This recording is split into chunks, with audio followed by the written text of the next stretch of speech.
रश्मि एक middle class family से है।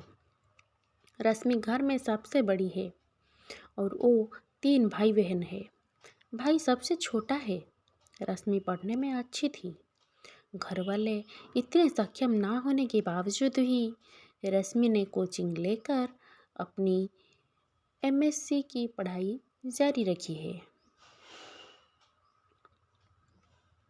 सभी रिश्तेदारों ने रश्मि और घरवालों को टोका था कि ज़्यादा पढ़ी लिखी लड़की हो तो भी हमारी कास्ट में शादी में प्रॉब्लम होती है, इसलिए लड़की को ज़्यादा पढ़ाओ मत। हम मिडिल क्लास फैमिली में ऐसा ही होता है, सब कुछ शादी के लिए ही होता। हर लड़की की तरह रश्मि की भी यही ख्वाहिश है कि उसे ऐसा पति मिले जो उसे समझे। समाज और रिश्तेदार की वजह से अब रश्मि के घर वाले भी उसकी शादी की जल्दी करने लगे। शादी के लिए कई रिश्ते भी आए, लेकिन शादी के लिए जब कुंडली मिलाई गई तभी घर वालों को पता चला कि रश्मि की कुंडली में कुछ दोष है, जिसके कारण कहीं भी बात नहीं बन पा रही थी। बस इस बात से रिश्तेदारों को और बातें बनाने का मौका मिल गया था। कई रिश्ते केवल इसी वजह से ही नहीं हो पाए, लेकिन कुछ ही समय के बाद रश्मि की कुंडली मिली अशोक से।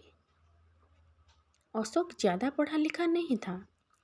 अशोक की एक कपड़े की दुकान थी, जिससे उनका गुजारा चल जाता था।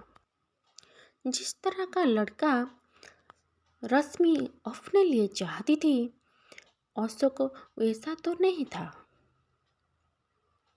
लेकिन अशोक और रश्मि की कुंडली मिल गई थी। रश्मि के पिता ने जब रश्मि को अशोक की तस्वीर दिखाई तो रश्मि को लड़का दिखने में अच्छा ही लग रहा था, लेकिन रश्मि का मन नहीं मान रहा था। इसलिए पिता ने जब पूछा कि क्या करे बता, तो रश्मि ने कहा कि मुझे नहीं करना। मम्मी ने कहा, क्यों, क्या हुआ, तेरा दिमाग सही है क्या? इतना अच्छा लड़का है, ऐसे नखरे करेगी तो हमेशा यही बैठी रहेगी। एक तो कुंडली किसी से मिलती नहीं, और जब वो शादी के लिए तैयार है, सब कुछ अच्छा है, तो तुझे नाटक आ रही है। क्या खराबी है लड़के में? माँ यह सब रश्मि को सुना ही रही थी, लेकिन रश्मि के पिता ने बात समझी और कहा, ठीक है बेटा, और ढूंढते हैं। जब अशोक के घर वालों की तरफ से फ़ोन आया ये पूछने के लिए कि हम आ जाए घर और परिवार देखने, तो रश्मि के घर वाले ने कहा, हम आपको बता देंगे। इस बात से वो भी समझ गए थे कि उनकी तरफ से हाँ नहीं है, इसलिए उन्होंने फिर दूसरी बार फ़ोन नहीं लगाया। उस ना के बाद रश्मि के लिए फिर से रिश्तों की तलाश शुरू हो गई। माँ थोड़ी नाराज़ थी, क्योंकि उन्हें लगता था कि रश्मि को उस लड़के के लिए मना नहीं करना था। करीब 6 महीने तक खोज के बाद भी रश्मि के लिए कोई भी रिश्ता नहीं मिला। अब पिता के चेहरे पर भी परेशानी थोड़ी ज़्यादा देखने लगी थी, और ये बात रश्मि को साफ दिखाई दे रही थी। कई रिश्ते देखे, लेकिन फिर वही दोष अड़े आ रहा था। मम्मी इस दौरान रश्मि ताने मार ही रही थी। आखिर एक दिन रश्मि की माँ ने ये कहा कि अब भी हम लोग अशोक से बात करके देखते हैं, शायद तुम दोनों की जोड़ी ही बनना तय हुआ हो। अगर तो हाँ कहे तो। मम्मी के ताने और पापा की परेशानी को देखते हुए रश्मि ने इस बार हाँ कह दिया। माँ के कहने पर पिता ने अशोक के पिता को फ़ोन किया। पता चला वो भी अभी तक तलाश में ही थे। कुछ बातें हुई, थोड़े बहाने बनाए गए इतने दिनों तक बात ना करने के लिए, और संडे को मिलना तय हुआ रश्मि के घर पर। अशोक अपनी फैमिली के साथ आया। दोनों परिवार की मजबूरी समझो या नसीब, आखिरकार दोनों की शादी पक्की हो गई। रश्मि ने भी सोचा, क्या पता शायद वो ही उनके बारे में गलत सोचती होंगी। वो मुझे समझेंगे और जो मैं चाहती हो वो करने दे। दोनों परिवार वालों को जल्दी थी, इसलिए शादी जल्दी में ही हो गई। लेकिन रश्मि ने एक बात नोटिस की, अशोक ने उससे अभी तक कुछ बात भी नहीं की। जब देखने आए तब भी नहीं की, और ना ही रिश्ता पक्का होने के बाद, ना ही फ़ोन पर बातें की। इसीलिए अब सीधा उनकी बातें सुहागरात पर होना थी। वो घड़ी भी आ गई। ये थोड़ा बहुत अजीब था कि वो ना सिर्फ पहली बार अपने पति को देखने वाली थी, बल्कि उससे बात भी करने वाली थी। लेकिन उसने सोचा कि इस बात का भी एक अलग ही रोमांच है। रश्मि ने फेरों के साथ ही अशोक को अपना लिया था। अब स्टेज पर उनका इंतजार कर रही थी। धड़कनें तेज थी। जिनको अपना मान लिया है उनकी शक्ल भी अच्छे से नहीं देखी है। फिर अशोक कमरे में आया, दरवाज़ा बंद किया और बिस्तर पर आकर रश्मि के पास बैठ गया। और सबसे पहली बात जो अशोक ने पूछा वो थी, मुझे पता चला था कि तुम मुझसे शादी नहीं करना चाहती थी, क्योंकि मैं पढ़ा लिखा नहीं हूँ। उसकी आवाज़ में थोड़ा गुस्सा था। फिर वो बोला, देख, अब तुझे ये अनपढ़ के पास ही आना पड़ा ना। रश्मि को यकीन नहीं हुआ कि वो उनके मुंह से पहली बातें ये सुनेगी। उसने बोला, किसने बोला आपको? ऐसा कुछ नहीं है। ऐसा कुछ होता तो मैं शादी ही नहीं करती। अशोक और गुस्सा हो गया। अरे चुप कर, वो तो तेरी शादी हो नहीं रही थी, इसीलिए तू मेरे पास आई है। तुझे पता है मैंने क्यों की? तुझे सबक सिखाने के लिए। अब देखना तुझे कैसे मैं एक नौकरानी बनाकर इस घर में रखूँगा। एक पढ़ी लिखी नौकरानी। और सुहाग रात तो दूर की बात है, मैं तुझे छूँगा भी नहीं। किसी भी लड़की के लिए पहली रात अपने पति से सुनना बहुत ज़्यादा परेशान करने वाली बात होगी, और रश्मि को इस बात ने बहुत परेशान किया। एक मिनट में उसे लगा कि क्या उसने कोई गलती कर दी शादी करके। उसकी आंखों से आंसू झरने लगे।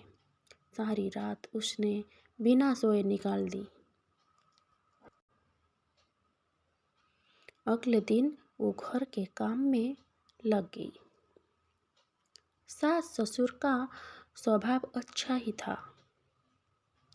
काम करते करते उसके दिमाग में उनकी कहीं बातें ही चल रही थी। रात फिर अशोक कमरे में आया। रश्मि कुछ काम कर रही थी। अशोक फ़ोन पर अपने दोस्त से बात कर रहा था। कह रहा था कि मैं इसका घमंड ठिकाने पर लगा दूंगा। और भी ना जाने क्या क्या। रश्मि के तो शादी और पति के अरमान पर जैसे पानी फिर गया। रश्मि का जी तो चाहा कि वो अभी घर चली जाए, लेकिन फिर उसे अपने घरवाले की परेशानी का ख्याल आया। फिर कुछ देर चुप रहने के बाद उसने सोचा, वो जो चाहे करे, उन्हें करने देती हूँ, लेकिन मैं अपना काम करती हूँ। तब से वो सिर्फ अपना काम करने लगी, क्योंकि उसके पास कुछ और चारा भी नहीं था। कहीं ना कहीं वो ये समझ गई थी कि अशोक उसे दुखी करना चाहता है।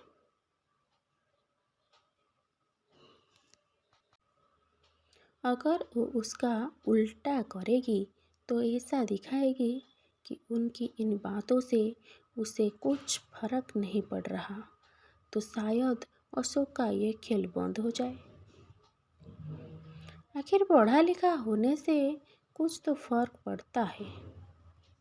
रश्मि ने जीवन की इस सबसे बड़ी चुनौती को भी स्वीकार किया। उसने घुटने नहीं टेके। उसने सोचा कि रोना नहीं है, बातों को ठीक करना है। जब तक उसके हाथ में उसने यही किया। वो बेवजह खुश रहने लगी। अपनी सास ससुर को अच्छे से बना के खिलाने के साथ उनके साथ मंदिर, मार्केट जाने लगी। चेहरे पर कोई परेशानी नहीं। अशोक ये सब देख रहा था। वो भी अपनी कोशिशों में लगा था। करीब 20 दिन बाद ही उसके चेहरे का रंग उड़ने लगा। उसे लगा कि रश्मि को तो कुछ फर्क नहीं पड़ रहा है, तो वो इस बात से दुखी होने लगा। इस दौरान उसके दोस्तों से बातें शेयर करना जारी था। रश्मि का ये प्लान काम किया। अशोक के सब्र का बांध टूट गया। और फिर एक रात जब रश्मि कमरे में गई, तब अशोक ने दरवाज़ा बंद किया और ज़बरदस्ती उसे पकड़कर बिस्तर की ओर ले जाने लगा। लेकिन इस बार उसे रश्मि का वो रूप दिखाई दिया जो उसने सोचा भी नहीं होगा। रश्मि ने अपना हाथ जोर से झटका मार के छुड़ाया। कहा कि क्या कर रहे हो आप? अशोक जैसे गवारा सा गया। उस दिन सुहाग रात पर आप कह रहे थे कि आप मुझे छूओगे भी नहीं, तो लगता है आज आपके उन आवारा दोस्तों ने फिर आपको कुछ सिखाया है, जो आप मेरे साथ जबरदस्ती ये हरकत कर रहे हैं।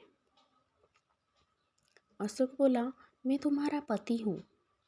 रश्मि ने कहा कि हाँ, आप पति हैं और मुझसे प्यार कर सकते हैं, लेकिन ये प्यार नहीं है, ये कुछ और है।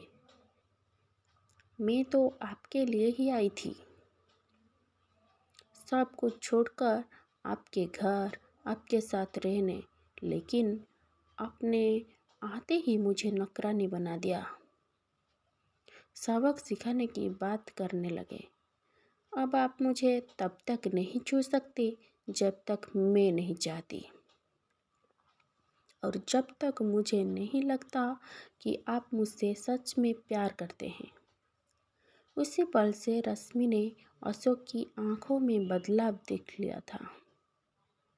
उसे पता था कि अशोक का गुस्सा उस गलतफहमी की वजह से है, कि उस ना की वजह से, लेकिन उस बात से आगे बढ़ना होगा। अशोक बुरा इंसान नहीं था।